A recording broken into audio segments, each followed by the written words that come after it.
What's good, guys? Haben here, back with another solo video. Today I'll be reviewing the 10 best moments in Bleach. I know we usually do One Piece and Naruto content on this channel, but we gotta throw in another GOAT from the big three into the mix.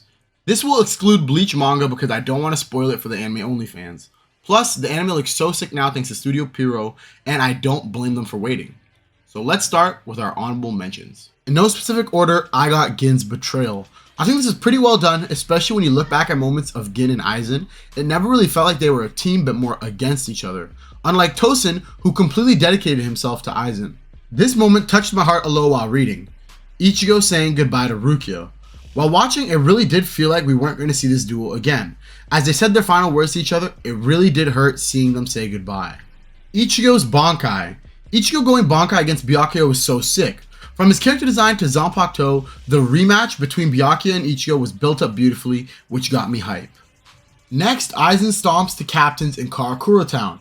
It was a 10v1 and Aizen handled that shit like it was baby food. And when he tricked everyone into thinking they were fighting him, but it ended up being Momo the whole time, I was losing it. For our final honorable mention, Ikkaku's Bankai. This is an extremely underrated moment. I was in disbelief watching Ikkaku yell the words Bankai, let alone him actually destroying the guy in the fight with it. Now that I've concluded my honorable mentions, let's start with number 10, the truth about Ichigo's mother. When you watch mention that Ichigo doesn't know anything about his mother and that he's a Quincy, it truly brought a lot of fans a shock. And when Ichigo fails his Zanpakuto test with one of the Squad Zero captains and gets sent home to find out the truth about himself, I was very intrigued on what's to come. We then dive into the life of Isshin, Ichigo's dad, when he was a captain. He goes to Karakura Town to figure out the problem of why Shinigamis are dying. As he arrives, he finds a weird looking black hollow and engages in combat with it. Isshin was holding his own in combat and was close to victory until we discover the mastermind behind the hollow, Sosuke Aizen. We find out Aizen has been experimenting on hollifications, hence why he has this black hollow at his disposal. Right as Ishin's about to lose, a Quincy quickly steps in to save the fight. The hollow directs its attention to the Quincy, and the Quincy takes care of everything swiftly. This mysterious person then reveals her identity to Isshin, who is no other than Ichigo's mother. After seeing this, we truly understand a lot more of Ichigo's character. Him always wanting to save others is practically an exact reflection of both his parents, which is why it's holding the spot for number 10. But now we go back a couple arcs to Wako Mundo for the 9th spot, Ichigo slashing Grimmjow. Ichigo and Grimmjow are going toe-to-toe throwing blows at each other, but Ichigo's strength doesn't look like it's going to hold up for much longer. Now realizes this and tells Orihime that she has to help cheer on Ichigo. She even says Ichigo is just a human being, and that he didn't become a Soul Reaper because he wanted to, but to protect the others around him, and that he's suffering for her. Orihime snaps back into reality and yells to Ichigo, "Don't die." This is where Ichigo grabbed Grimmjow's attack and slashed him with the finishing blow. The thing is about this moment is on the surface level it seems like nothing, but in terms of Ichigo's character it's beautiful. During his fight with Grimmjow, he begins to lose himself and the reason of why he's fighting, which Orihime reminds him of that purpose, protecting the people he loves. It's also the emotion on Orihime's face that's just so pure that makes me feel so bad for her, not to mention that Ichigo catching Grimmjow's attack and slashing him makes this moment so much better. From the beginning of the Thousand Year Blood War arc, holding the spot for number 8 is Unohana's reveal / Kenpachi fight.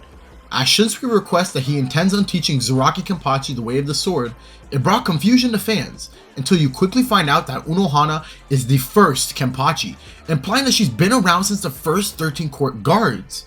To make matters worse, she'll be, and I use this word loosely, training Zaraki, and that only one person will be able to come out alive. They end up exchanging blows, but for Zaraki it feels like a losing battle, but we get this backstory explaining the truth.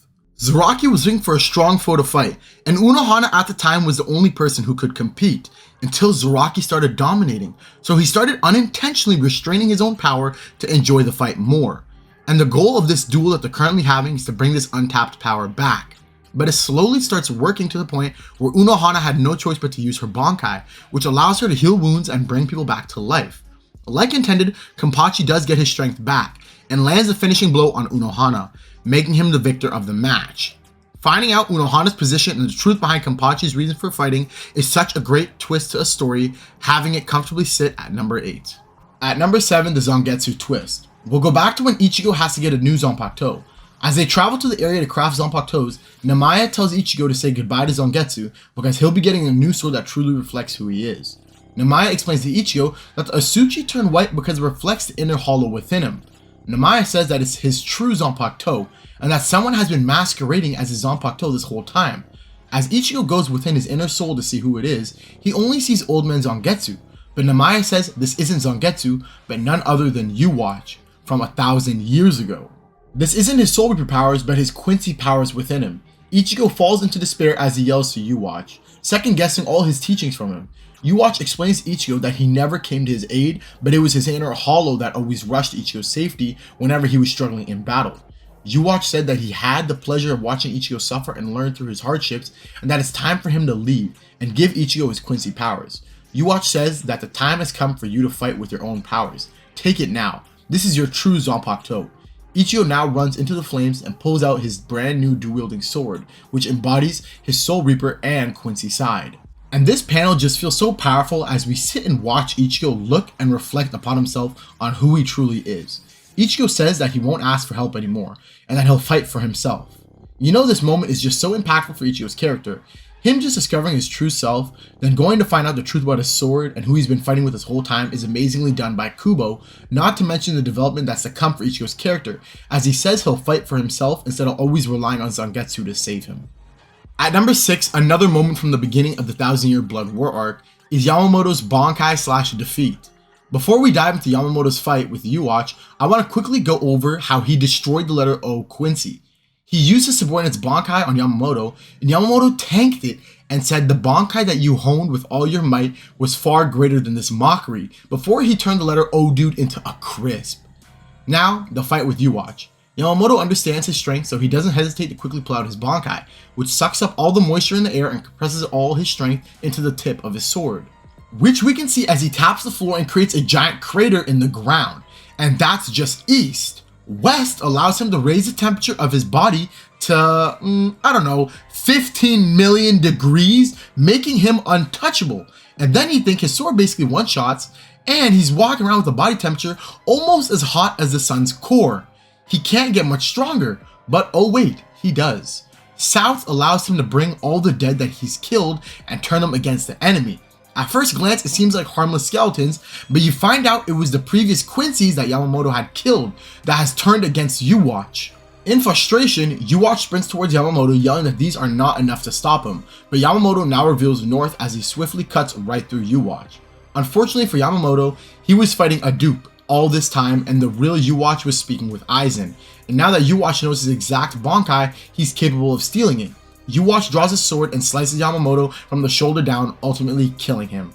The action in these chapters was so intense, and seeing Yamamoto reveal his Bankai was exciting but devastating. Now, at top 5, we got Ichigo saving Rukia from her execution. To think that giving away your Shinigami powers to a human would be enough for the death penalty in Soul Society. Anyway, after being caught by Byakuya and Renji for the crime of giving away her powers to a human, she was sentenced to death.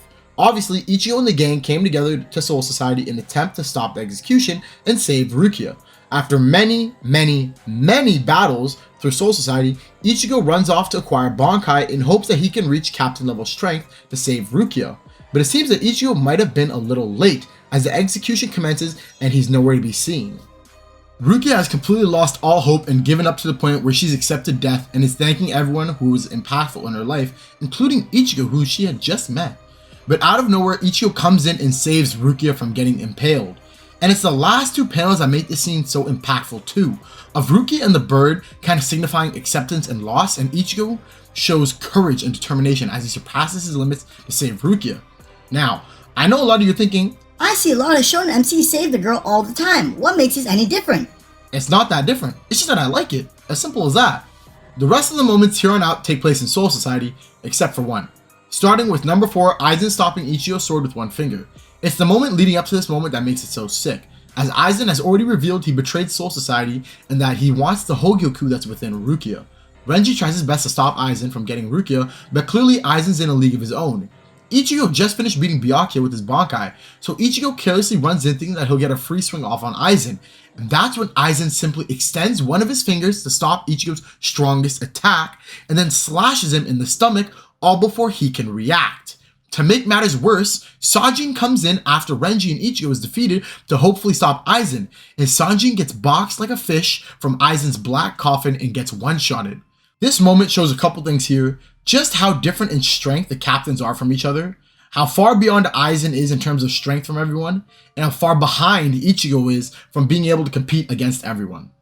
At number 3, the exception I was talking about, Ichigo's final Getsuga Tensho. After Ichigo and his dad have trained fiercely for Ichigo to gain tremendous strength to compete with Aizen, Ichigo manages to do so.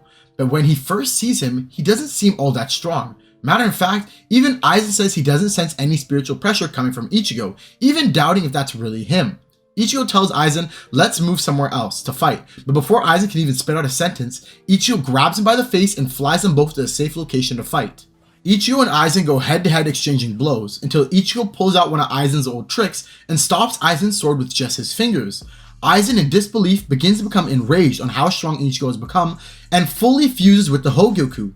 But that's nothing compared to who Ichigo has become, showing off his new transformation, the final Getsuga Tensho, and with a single move one-shots Aizen. Character design for Ichigo's transformation is surely one of the best selling points for this moment, not to mention that Ichigo got it back in blood for everyone and even himself. Aizen humiliated Ichigo last time they fought when he caught Ichigo's sword with one finger, and Ichigo did the same thing this time around, making this moment that much more enjoyable. For second place, we head back to the beginning of the 1000-Year Blood War arc one last time. We have Save the Soul Society Ichigo Kurosaki. Ichigo, stuck in jail, is listening to everyone in the Soul Society slowly being eradicated. As he finally breaks free, he quickly rushes over to Byakuya, who's about to die. But his last words were, please save the Soul Society Ichigo Kurosaki.